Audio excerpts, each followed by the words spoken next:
ጌታ ይባረክ። እግዚአብሔር ለዘላለም ይመስገን። በኢየሱስ ክርስቶስን ይዞ ሰው ሁሉ አይሆንም።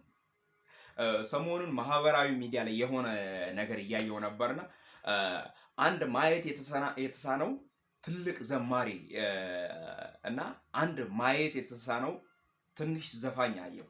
ማየት የተሳነው ትልቅ ዘማሪ ወንድሜ አገኘው ይደግ ነው። ዘፋኙን በውል ስሙን አላውቀውም፣ ግን አየው ሞገሳቸውን አየው። የዘማሪው ሞገስ ያብለጨልጫል። እግዚአብሔር ከሱ ጋር እንዳለ ያስታውቃል። ሞገስ አለው።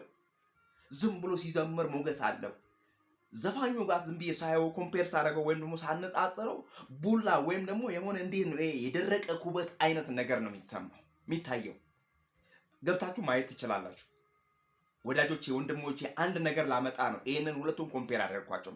ዘፋኝ ለማን እንደሚዘፈን፣ ዘማሬ ለማን እንደሚዘመር ይሄንን እንድታዩልኝ፣ እንድታገናዝቡልኝ ወይም ደግሞ እንድታነጻጽሩልኝ።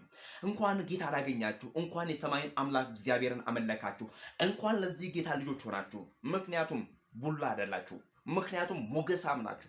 ጌታ ከእናንተ ጋር ስለሆነ እኮ ነው። በኢየሱስ ክርስቶስም ዝም ብላችሁ እኮ የምታብለጨልጩት እኮ። በእውነት አንተ ባዶ ነገር ከሆነ ባዶ ዝም ብለህ ወጥተህ እኮ እግዚአብሔር ከአንተ ጋር ሲሆን እኮ ሞገሳም ነው የምትሆነው። በኢየሱስ ክርስቶስ የእግዚአብሔር አብሮነት ከአንተ ጋር ካለ፣ የእግዚአብሔር መገኘቱ ከአንተ ጋር ካለ፣ የእግዚአብሔር ሕልውናው ከአንተ ጋር ካለ፣ የእግዚአብሔር ሞገስ ስትናገር፣ የእግዚአብሔርን ቃል ስትናገር፣ የእግዚአብሔርን ኃያልነት፣ የእግዚአብሔርን ታላቅነት ስትናገር እግዚአብሔር ከአንተ ጋር እንዳለ ያስታውቃል።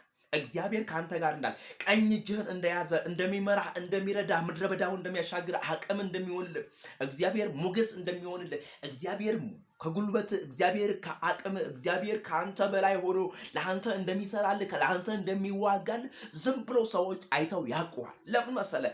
እግዚአብሔር ከአንተ ጋር ነው ያለው። በእርግጥ እግዚአብሔር ከአንተ ጋር ነው ያለው። በእርግጥ እግዚአብሔር ከሱ ጋር ነው ያለው። እድለኞች ናችሁ። ጌታ ኢየሱስ ክርስቶስን እንደ ግል አዳኝ አድርጋችሁ ተቀበላችሁ። ቡላ አይደላችሁ።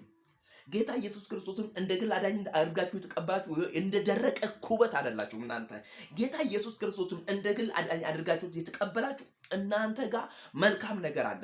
ስለዚህ እንዲህ እላለሁ ለዚህ ዘፋኝ፣ ወንድምህን ለመምሰል ወይም ደግሞ ጌታን ለመቀበል ራስን አዘጋጅ። ከዓለም አንተን ብለህ ከማወደስ፣ ወደ ሲኦል ከመነዳት፣ ወደ አጋንንት መንደር ከመነዳት ራስን ለማዳን ሞክር። መዳን በሌላ በማንም የለም። እንድንበት ዘንድ ከሰማይ በታች የተሰጠን ስም ኢየሱስ ነው። የልጁም የኢየሱስ ክርስቶስ ደም ከኃጢአት ሁሉ ያድናል፣ ያነጻል። መዳኛ መንገድ ኢየሱስ ነው። ሌላ ሁሉ አያድንም። ሌላ ሁሉ መንገድ ላይ ነው የሚያስቀረው። ሌላ ሁሉ ቅርብ ወራጅ ነው። ሌላ ሁሉ የሚያሰጥም ነው፣ የሚያስቀር ነው። በመንገድ የሚያድነው ይልቁንስ ለአንተ የሞተው ከሙታን የተነሳው የናዝሬቱ ኢየሱስ እሱ ጌታ ነው። እሱ አምላክ ነው። እሱ ጌታን ተቀበለው።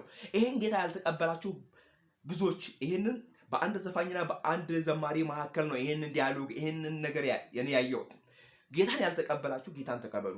ከአጋንንት ከጨለማው ስራት ለመዳን ከጨለማው መንፈስ ለመዳን ኢየሱስን መቀበል ብቸኛ አማራጭ ነው። ስሙ ለዘላለም ይባረክ። ጌታ ለዘላለም ከፍ ይባል።